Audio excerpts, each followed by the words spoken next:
Hi friends, welcome to our channel. ఈరోజు రైస్లోకి కానీ చపాతీలోకి కానీ ఎంతో టేస్టీగా ఉండే చికెన్ కర్రీని ఎలా తయారు చేయాలో చూద్దాము.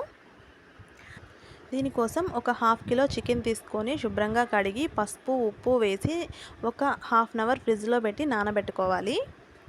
స్టవ్ ఆన్ చేసుకొని కడాయి పెట్టుకొని ఆయిల్ వేసుకోవాలి.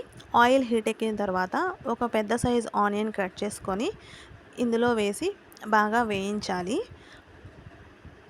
Onion light golden brown colour వచ్చేంత వరకు వేయించి ఇందులో కొద్దిగా కరివేపాకు కూడా వేసి వేయించుకోవాలి. తర్వాత చికెన్ వేసి ఒక 5 మినిట్స్ వేయించుకోవాలి.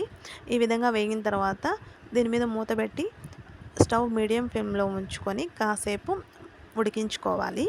ఇప్పుడు మసాలా కోసం ఒక చిన్న అల్లం ముక్క, ఒక వెల్లుల్లిపాయ తీసుకున్నాను.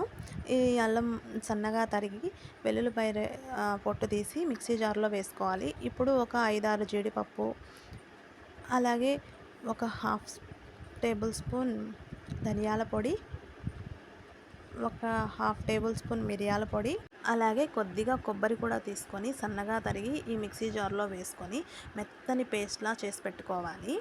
ఇప్పుడు ఈ ఉడుకుతున్నటువంటి చికెన్లో ఒక మీడియం సైజ్ టమోటా సన్నగా కట్ చేసి వేసి టమోటా మెత్తబడేంత వరకు వేయించుకోవాలి.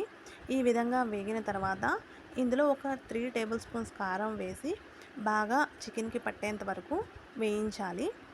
ఈ విధంగా వేగిన తర్వాత మిక్సీ పట్టుకున్నటువంటి మసాలా కూడా వేసుకొని అడుగు మాడకుండా ఒక 5 మినిట్స్ బాగా వేయించుకోవాలి.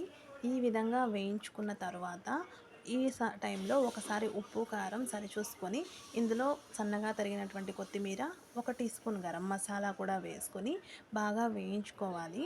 ఈ విధంగా వేయించుకున్న తర్వాత కొద్దిగా ఆయిల్ పైకి వస్తుంది. ఈ విధంగా పైకి వచ్చిన తర్వాత స్టవ్ ఆఫ్ చేసుకొని సర్వ్ చేసుకుంటే ఎంతో టేస్టీగా ఉండే చికెన్ కర్రీ రెడీ.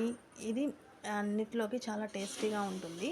నచ్చితే తప్పకుండా ట్రై చేయండి, మీకు బాగా నచ్చుతుంది. Thank you for watching.